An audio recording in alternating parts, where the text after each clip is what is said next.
This the history that Vance made tonight. Yeah. Talk about that first off. Yeah, I mean, special player, special person.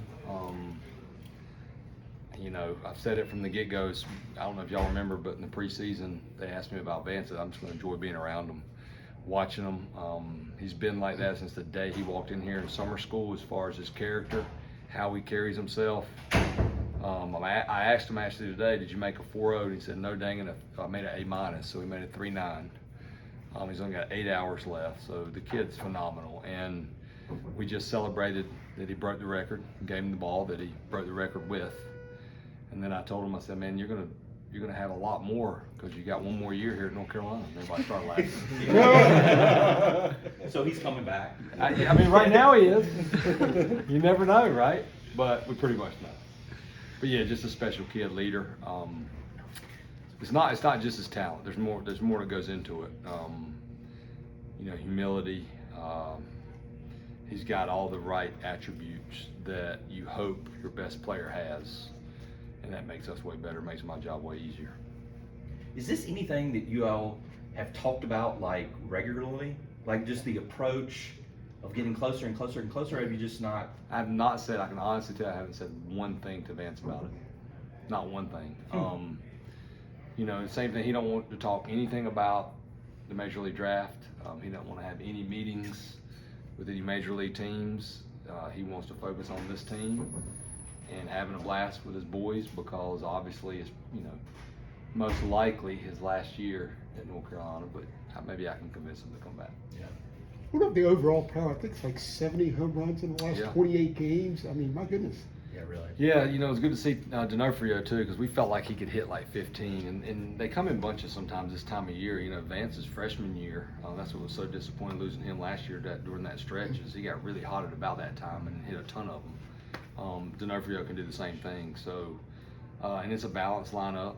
You know, Madera and Colby have maybe 2 apiece. So, but what's more impressive to me is they're also really good hitters. You know, like tonight they were having trouble throwing balls in the zone. I don't know how many times we walked, but I felt like we walked a good amount of times, which allowed us to get more good pitches to hit. Do you tell the guys anything in specific when there are pitchers that are a little bit more erratic on the mound to change anything about their approach? We just tell them, you know, a lot of times when that's the case, they know one pitch is coming most of the time, and it's a fastball. But we're hunting, you know, in hitters counts or you're literally hunting a fastball middle, a mistake. So you have to be careful not to change that just because a guy may not have good numbers or he hasn't pitched a lot. You have to keep that same approach and just remind yourself that walking is part of the game, but walking allows me to get better pitches. So just try not to get yourself out. That's the only thing we talk about.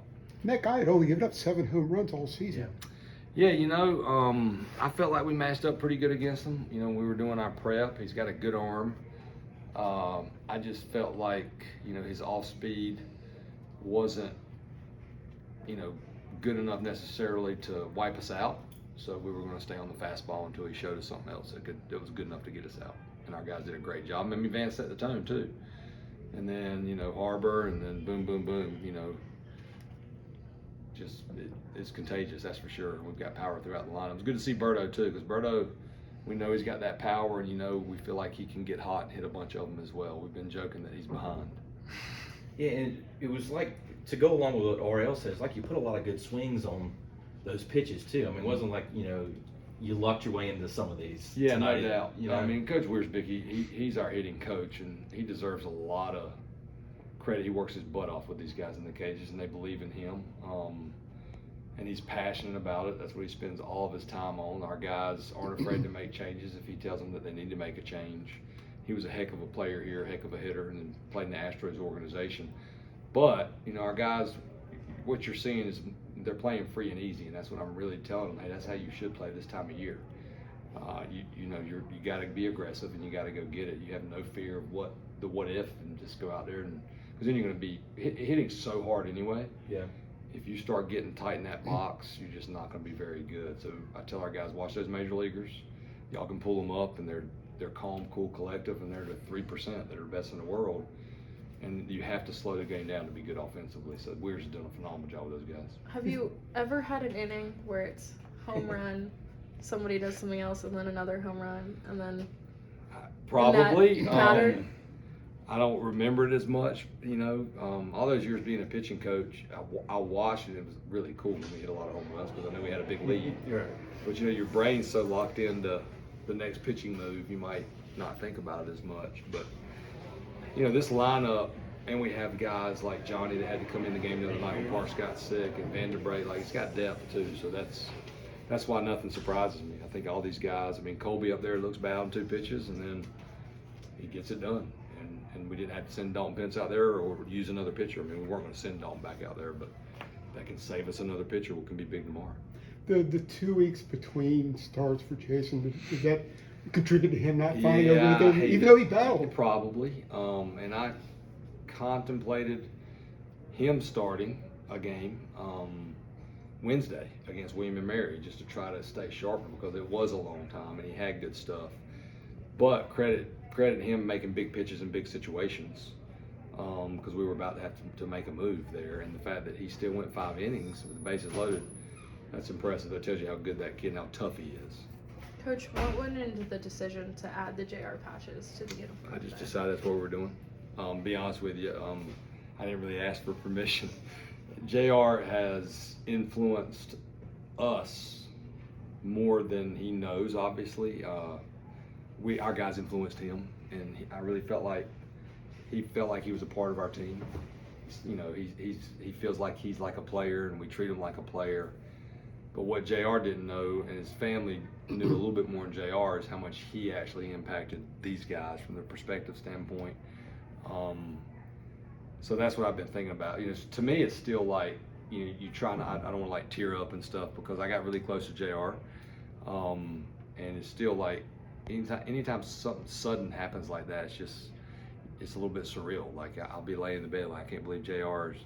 Because I was still texting him. He just texted me a couple of days before he passed away, holding the fort down in Omaha. And he was just here with our guys. But you know, he'll never. I felt like we needed to honor someone that has been a part of our program so long and impacted so many of our players. And that's what he's doing. And how old was he, and what was he battling? He was Hunter syndrome, and I don't know his exact age. He was 31. Okay, he was 31 years old. And he had outlived the life expectancy quite a bit. And he had gotten a lot of treatment, you know, recently here in Chapel Hill. And I noticed he had slowed down a little bit. You know, he would jog and stuff. He was slowing down a little bit, but he also every year would come out of his shell more. And you know, I'm a big believer. I always have been. Everybody has their own belief system, their own faith system. But I'm a Christian. I believe in Jesus, and I know that JR came to Jesus through this team, which to me is really, really outstanding. Scott, you might have addressed it before I got down here, but afterward in the clubhouse in there, locker room, did you all do anything special for Vance? Was there any speech or like did you have? I just had the ball. Did anybody get the? Dave had the ball. Dave swears it's the ball. We're messing with Dave Lorenz like, hey, just pull one out, but he had tossed it to Vance. You know, and he should feel special about that, not just because he hit a lot of home runs, because he's done so many great things for our program. And I just told him, like I told you guys, like it's probably gonna be untouchable because he's got a whole nother year here. He's leaning into that. Thanks, Coach. Y'all good? Thank y'all. Thank you, Scott.